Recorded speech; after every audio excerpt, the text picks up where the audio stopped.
Hello everyone, कैसे हैं आप लोग। आशा करता हूँ काफ़ी अच्छे होंगे। अभी हम लोग क्लास 6 हिंदी बसंत बुक से पाठ 13 नौकर के प्रश्न अभ्यास देखेंगे। इसमें निबंध सी में जो पहला प्रश्न है वो है कि आश्रम में कॉलेज के छात्रों से गांधी जी ने कौन सा काम करवाया और क्यों।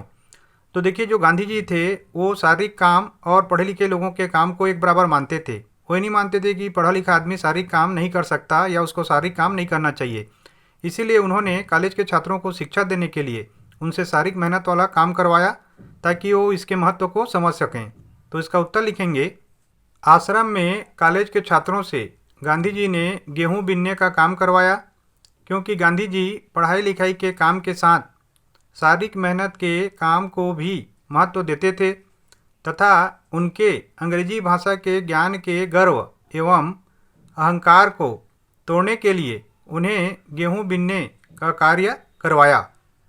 इसमें प्रश्न दूसरा है, आश्रम में गांधी कई ऐसे काम भी करते थे जिन्हें आमतौर पर नौकर चाकर करते हैं। पाठ से 3 ऐसे प्रसंगों को अपने शब्दों में लिखो जो इस बात का प्रमाण हो। तो हमने पाठ में पढ़ा है कि गांधी जी बहुत सारा काम ऐसे करते थे जिनको हम मानते हैं कि ये काम नौकर चाकर के हैं। जैसे वो हाथों से आटा पीसते थे, बर्तनों की सफाई करते थे, गेहूँ बीनते थे, सब्जियों को धोते थे, छिलते थे, काटते थे, यहाँ तक कि शौचालय का सफाई भी वो किया करते थे।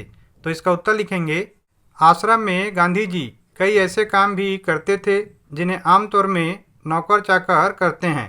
पाठ से 3 प्रसंग निम्न हैं। पहला है, अपने हाथ से चक्की से आटा पीसते थे। दूसरा है, वे बर्तनों की सफाई अपने हाथों से किया करते थे। तीसरा है, वे रसोई घर में सब्जियों को धोने, छीलने एवं काटने का कार्य स्वयं करते थे। अब इसमें प्रश्न तीसरा है, लंदन में भोज पर बुलाए जाने पर गांधी जी ने क्या किया। तो देखिए, जब लंदन में गांधी जी को भोज पे बुलाया गया था तो वहाँ पे वो पहले पहुँच गए और पहुँचने के बाद जैसे कि धोने में, सब्जियों को काटने में आदि छोटे मोटे कामों में वो जुट गए थे। तो इसके उत्तर में लिखेंगे कि लंदन में भोज पर बुलाए जाने पर गांधी जी समय से पहले पहुंच गए तथा वहां तस्तरियां धोने, सब्जी काटने जैसे छोटे मोटे काम करने में जुट गए थे। इसमें प्रश्न चौथा है, गांधी जी ने श्रीमती पोलक के बच्चे का दूध कैसे छुड़वाया।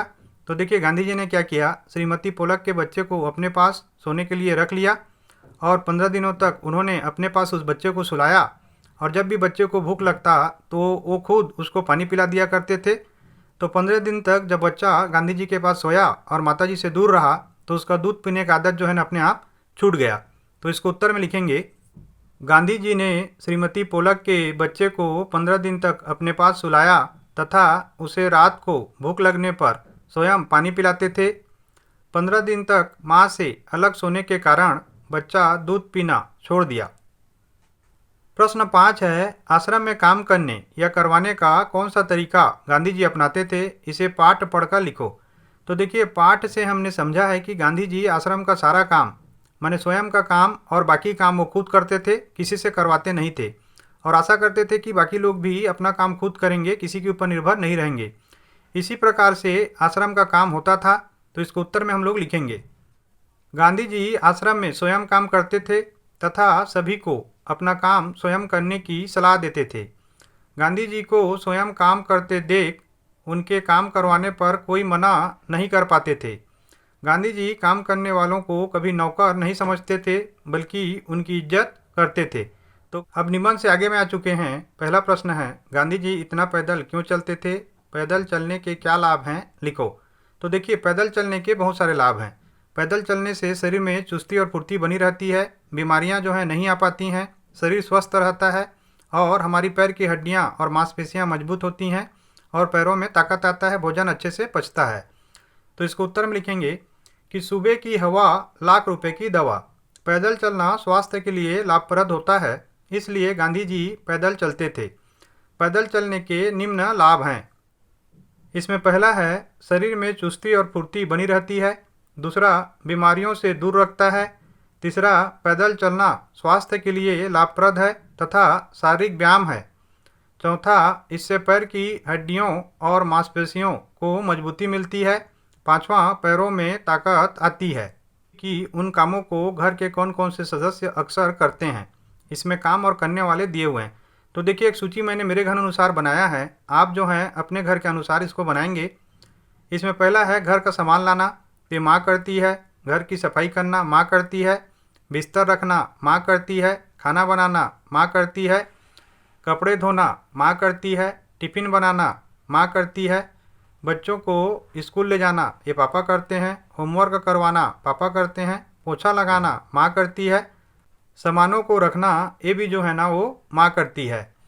अब इसमें आगे है, यह देखो कि कौन सबसे ज़्यादा काम करता है और कौन सबसे कम। कामों का बराबर बंटवारा हो सके इसके लिए तुम क्या कर सकते हो, सोचकर कक्षा में बताओ। तो देखिए, इसमें हमको पता चल गया है कि सबसे ज़्यादा काम जो है ना वो माँ करती है, और हमको माँ को ही सारी जिम्मेदारियों को नहीं देना चाहिए, बल्कि हम सब परिवार के सदस्यों को सभी कामों को मिल बांट कर करना चाहिए। तो इसी को इसके उत्तर में हम लोग लिखेंगे। सबसे ज़्यादा काम माँ करती है और सबसे कम काम मैं, पिताजी और भाई करते हैं। कामों के बराबर बंटवारे के लिए सबको बराबर जिम्मेदारी निभानी चाहिए। अब इसमें अनुमान और कल्पना पे आ चुके हैं। पहला प्रश्न है इसका, गांधी जी अपने साथियों की ज़रूरत के मुताबिक हर काम कर देते थे, लेकिन उनका खुद का काम कोई और करे ये उन्हें पसंद नहीं था। क्यों? सोचो और अपनी कक्षा में सुनाओ। तो देखिए, गांधी जी स्वावलंबी थे, वो किसी के ऊपर निर्भर रहना नहीं चाहते थे, इसलिए अपना काम वो खुद करते थे। लेकिन जिसको जहाँ ज़रूरत होता था उसकी वो मदद करते थे, क्योंकि वो परोपकारी भी थे। तो इसी को कक्षा में हम लोग सुनाएंगे। तो इसको हम लोग इसके उत्तर के रूप में लिखेंगे कि गांधी जी अपने साथियों की ज़रूरत के मुताबिक हर काम कर देते थे, लेकिन उनका खुद का काम कोई और करे ये उन्हें पसंद नहीं था, क्योंकि गांधी जी स्वावलंबी व्यक्ति थे। उनमें हर प्रकार की काम करने की अद्भुत क्षमता और शक्ति थी। वह थकान का नाम भी नहीं जानते थे तथा हमेशा निरोगी रहते थे, और यही बात सबको समझाना उनका उद्देश्य था। तो देखिए, वो परिश्रम के महत्व को जानते थे और परिश्रम के कारण ही उनको कोई बीमारी नहीं पकड़ पाता था, और इस प्रकार का निरोगी जीवन वो सबको बताना चाहते थे। अब इसका दूसरा प्रश्न है, नौकरों को हमें वेतनभोगी मजदूर नहीं अपने भाई के समान मानना चाहिए। इसमें कुछ कठिनाई हो सकती है, फिर भी हमारी कोशिश सर्वथा निष्फल नहीं जाएगी। गांधी जी ऐसा क्यों कहते होंगे, तर्क के साथ समझाओ।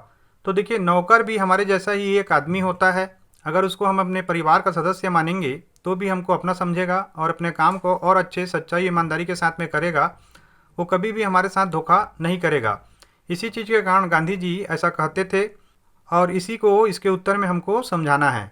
गांधी जी नौकरों को नौकर नहीं मानते थे, बल्कि ये अपना भाई बनाकर परिवार के सदस्य मानते थे, क्योंकि वे सत्य और अहिंसा के पुजारी थे तथा उनका मानना था कि नौकर भी मनुष्य होते हैं, उन्हें भी हमारी तरह प्रेम और सहानुभूति की आवश्यकता होती है। अगर हम उन्हें उचित व्यवहार देंगे तो वे भी अपनी जिम्मेदारियों को समझकर पूरी निष्ठा और ईमानदारी से काम करेंगे।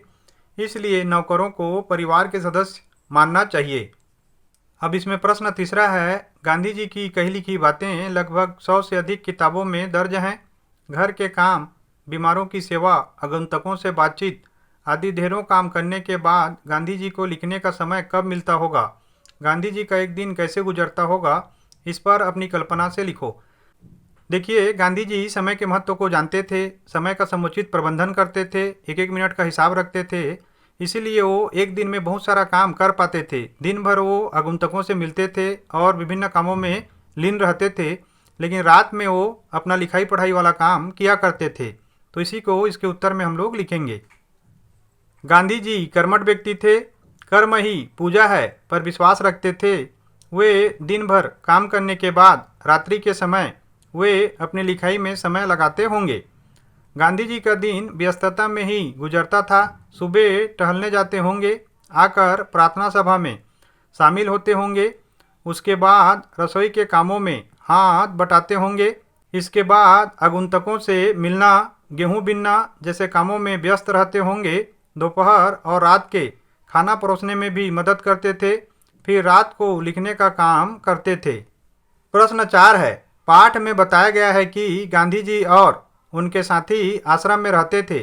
घर और स्कूल के छात्रावास से गांधी जी का आश्रम किस तरह अलग था, कुछ वाक्यों में लिखो। तो देखिए आजकल क्या होता है, घर या छात्रावास में हम लोग कोई भी काम अपना नहीं करते हैं, वहाँ पे काम करने के लिए दूसरे लोग उपलब्ध रहते हैं। लेकिन गांधी जी के आश्रम में वो और उनके साथी सारा काम खुद किया करते थे। इसी को कुछ वाक्यों में हमको लिखना है। घर और स्कूल के छात्रावास से गांधी जी का आश्रम निम्न प्रकार से भिन्न था। पहला, घर और स्कूल के छात्रावास में विद्यार्थी केवल पढ़ाई करते हैं, परंतु गांधी जी के आश्रम में रहने वाले को अपना दैनिक कार्य के साथ आश्रम के काम भी करने होते थे। दूसरा, गांधी अपने आश्रम में गेहूं बीनने, आटा पीसने, सब्जी उगाने जैसे सभी काम करवाते थे और खुद करते थे, परंतु घर और स्कूल के छात्रावास में ये सभी काम नहीं करने पड़ते हैं।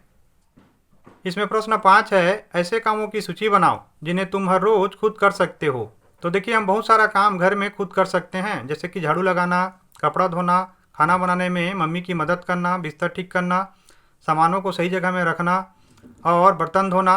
तो इस प्रकार के जो कार्य हैं ना हम कर सकते हैं। इसी को इसके उत्तर में हमको लिखना है। तो ऐसा लिखेंगे कि ऐसे काम निम्न हैं। पहला, कपड़ा धोना। दूसरा, झाड़ू लगाना। तीसरा, बिस्तर ठीक करना। चौथा, सामानों को व्यवस्थित रखना। पाँचवां, अपना प्लेट खुद धोना। छठवां, माँ के छोटे मोटे कामों में मदद करना। भाषा की बात पे आ चुके हैं। नीचे कुछ संज्ञाएं दी गई हैं, बताओ ये किन क्रियाओं से बनी है। तो यहाँ पे जो संज्ञाएं दी हुई है ना, उनकी क्रियाओं को हमको लिखना है। इसका उत्तर है, संज्ञा है रोपाई। तो देखिए रोपाई का मूल शब्द है रोपना, और जो कार्य है जहाँ पे रोपाई होता है वो है कृषि काम। फिर सिंचाई, सींचना, फिर कृषि काम। कटाई, काटना, फिर कृषि काम। कटाई, काटना, फिर ये कपड़ा कारोबार से है। सिलाई, सिलना, ये भी कपड़ा कारोबार से है। रंगाई, रंगना, ये भी कपड़ा कारोबार से है। अब इसका प्रश्न 2 है, तुमने कपड़ों को सिलते हुए देखा होगा। नीचे इस काम से जुड़े कुछ शब्द दिए गए हैं। आसपास के बड़ों से या दर्जी से इन शब्दों के बारे में पूछो और इन शब्दों को कुछ वाक्यों में समझाओ। तो देखिए यहाँ पे कुछ शब्द दिए हुए हैं जिसको आपको पूछना है। तो यहाँ पे जो पहला शब्द है वो है तुरपाई। तुरपाई का मतलब होता है हाथों से सिलाई करना। फिर होता है बखिया, मशीन से जो सिलाई होता है ना उसी को बखिया बोला जाता है। फिर है कच्ची सिलाई। यह सिलाई जो स्थायी नहीं होता। कई बार क्या होता है कि हमको कच्चा सिलाई भी करना पड़ता है, जिसको बाद में हम स्थायी बनाते हैं या परमानेंट बनाते हैं। उसके बाद है चोर सिलाई। जो सिलाई बाहर से दिखाई नहीं देता है ना उसको हम लोग चोर सिलाई बोलते हैं। इसका ख है, नीचे लिखे गए शब्द पाठ से लिए गए हैं। इन्हें पाठ में खोज कर बताओ कि ये स्त्रीलिंग है या पुल्लिंग है। तो देखिए इसमें कालिक जो है ना वो स्त्रीलिंग है, भराई भी स्त्रीलिंग है, चक्की भी स्त्रीलिंग है, रोशनी भी स्त्रीलिंग है, सेवा भी स्त्रीलिंग है, और जो पतीला है ना वो पुल्लिंग है। तो आशा करता हूँ ये वीडियो आप लोगों को काफ़ी ज़्यादा उपयोगी लगा होगा। आप लोग कमेंट करके ज़रूर बताएंगे कि वीडियो आप लोगों को कैसा लगा। आप लोगों ने वीडियो देखा इसके लिए आप लोग का बहुत बहुत धन्यवाद। Thank you for watching.